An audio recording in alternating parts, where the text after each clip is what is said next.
Hello dear students and everyone, welcome again.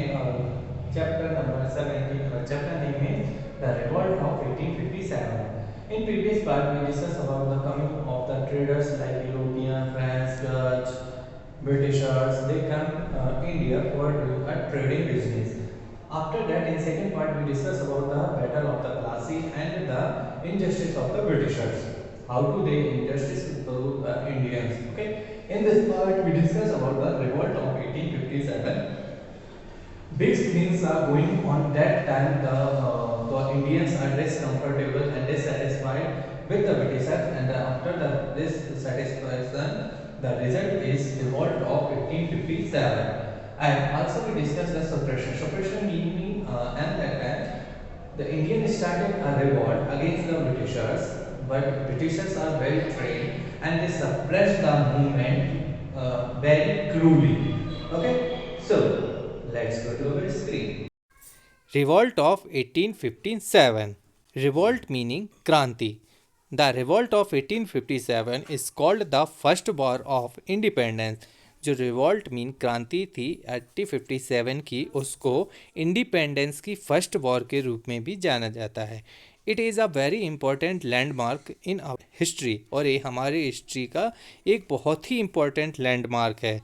The revolt was started by the Indian soldiers sepoys in the British army. Revolt जो था वो Indian soldiers के साथ, जो British army थी उसमें sepoys mean as a सैनिक work करते थे. The immediate reason for the revolt was the following incident. और इसका जो इमीडिएट रीज़न था, जो एक सडनली एक इंसिडेंट हुआ था उस टाइम पीरियड में, जिसके कारण ये जो रिवॉल्ट था वो स्टार्ट हुआ था. A new rifle named Enfield was introduced. उस टाइम पीरियड में एक न्यू राइफल थी जिसको इनफील्ड के नाम से जाना जाता था, उसको इंट्रोड्यूस किया गया था. A rumor spread that the cartridges were greased with fat of cows and pigs. अब उस टाइम पे एक रूमर्स स्प्रेड हुआ कि एक जो इनफील्ड नाम की जो राइफल है, जो कार्ट्रेज है, उसको बनाते टाइम उसको जो है काऊ और पिग के फैट से ग्रीस किया जाता है.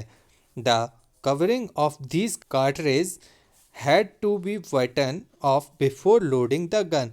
अब उस टाइम पे क्या होता था, जब इस कार्ट्रेज को लोड किया जाता था तो इसको सबसे पहले अपने माउथ की हेल्प से उसको पहले कट किया जाता था, उसको बाइट किया जाता था, फिर उसको गन में लोड किया जाता था. तो the Hindus regard cows as a holy and the Muslims regard pigs as a unclean. But जो हिंदूज थे वो काऊ को अब बहुत पवित्र मानते थे, और जो मुस्लिम थे वो पिग को बहुत अनक्लीन और गंदा एनिमल मानते थे. The rumours hurt the sentiments of the soldiers. और इस र्यूमर्स ने जो हमारे इंडिया के सोल्जर्स थे उनके सेंटिमेंट्स को बहुत हर्ट किया. The revolt started at Meerut on May 10, 1857. और जो रिवॉल्ट था वो मेरठ से इन May 10, 1857 में स्टार्ट हुआ. It's soon spread to other parts. और धीरे धीरे ये इंडिया के डिफरेंट डिफरेंट पार्ट्स तक स्प्रेड आउट हो गया. Along with the Indian soldiers, other section of the Indian society also join. Indian soldiers के अलावा जो इंडियन सेक्शन की जो अदर सोसाइटी थी वो भी धीरे धीरे इस रिवॉल्ट्स को ज्वाइन करने लगी. Do you know, on 10th May 2007, the celebration of 150th anniversary of revolt of 1857 were held all over the country.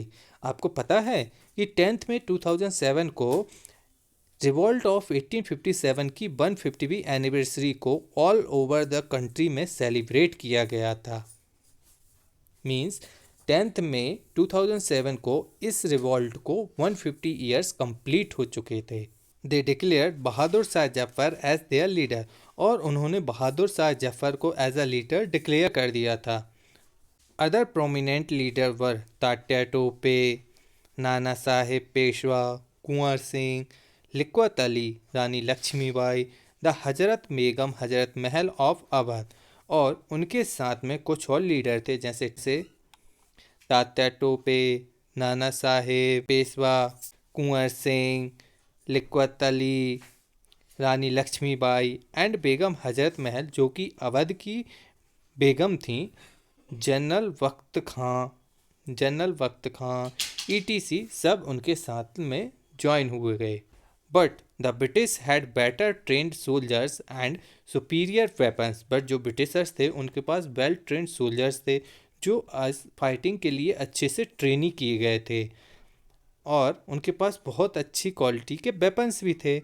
More over the Indians were disorganised, और इसी दौरान जो इंडियंस थे वो कैसे डिसऑर्गेनाइज्ड हो गए।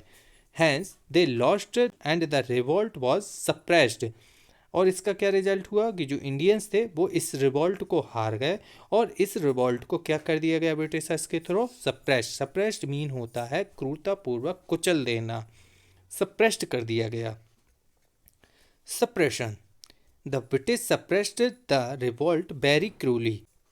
जो ब्रिटिशर्स थे उन्होंने इस रिवॉल्ट को बहुत क्रूली तरीके से सप्रेस्ड कर दिया। मैनी इंडियंस वर एक्सिक्यूटेड और सेंड टू जेल्स, बहुत सारे इंडियंस को या तो एक्सिक्यूटेड मीन्स इंडिया से बाहर निकाल दिया गया और कुछ को जेल में डाल दिया गया। Bahadur Shah Zafar was exiled to Burma now Myanmar. Bahadur Shah Zafar जो थे उनको बर्मा भेज दिया गया, जो कि आज के टाइम पीरियड में म्यांमार के नाम से जाना जाता है। Myanmar is a neighbour country of India, जो म्यांमार है वो इंडिया की एक नेबर कंट्री है। In the process rule of the East India Company also came to an end, और धीरे धीरे जो अब इस प्रोसेस के थ्रू जो ईस्ट इंडिया कंपनी थी वो एक पूरे ऑल ओवर द इंडिया में फैल चुकी थी और वो एक एंड की ओर आ गई थी। The British government took over the regions of power, और जो ब्रिटिश गवर्नमेंट थी उसने जो पावर थी उसको क्या कर लिया था, अपने कंट्रोल में कर लिया था। A secretary of state was appointed to oversee the Indian affairs, और जो सेक्रेटरी थे स्टेट के जो अपॉइंट किए गए थे वो इंडियन अफेयर्स को देखने के लिए उनको अपॉइंट किया गया। Henceforth the governor general was called the viceroy, और इसी के बाद जो गवर्नर जनरल थे उनको एज अ वाइसरॉय बोलने लगे। But there was no change in condition of Indians, but इसके बाद जो इंडियंस थे उनकी कंडीशन में कोई भी चेंजेस नहीं हुए। The revolt of 1857 created an urge among the Indians to achieve freedom, but जो रिवॉल्ट 1857 थी उन्होंने इंडियन के माइंड में या इंडियनों के दिलों में फ्रीडम अचीव करने के लिए एक अर्ज अमोंग मतलब होता है कि एक चिंगारी को पैदा कर दिया था। They realise that if they unity and fought the British they would be able to drive them out, और उनको ये रियलाइज करा दिया गया था कि यदि वो एक यूनिटी बनाकर ब्रिटिशर्स के अगेंस्ट फाइट करेंगे तो उनको आराम से वो इंडिया से हराकर वापस भेज सकेंगे। So, what we learn in this part? We learn the revolt of 1857. What is the main purpose of this revolt, and what is the why it happened? Why it performed by the Indians? The Indians, farmers, traders, industrialists, local peoples, kings of India. Because I think basically India is divided in many kingdoms. Okay, every kingdom have a one own king. Okay, on that time Britishers regulate of one law, that is doctrine of lapse. The law is meaning that of that law the king who have a no son, so they adopt their whole kingdom under the Britishers rule. After that the kings are and also dissatisfied by the Britishers. After that the result of dissatisfaction, the revolt of 1857, all Indians came together and make a unity against the Britishers, and sometimes one parties and one of major fact and that time revolt of 1857, one rumors are spread in worldwide that infinite parties that are made with the fat of pig and cow fat. So soldiers hurt and their feelings, their religion feelings hurt by that, and the result, as we know, the revolt is begun in 1857. The revolt began in May 10, 1857, and is spread all over the country. And we also discussed the suppression. Suppression, the result after the revolt 1857. So the Britishers have a well-trained army. So they suppressed the revolt very cruelly. They killed many soldiers, many Indians, and they hanged, arrested, and exiled many Indians in another country. So here is our chapter number 17 is completed. If you have any kind of doubt,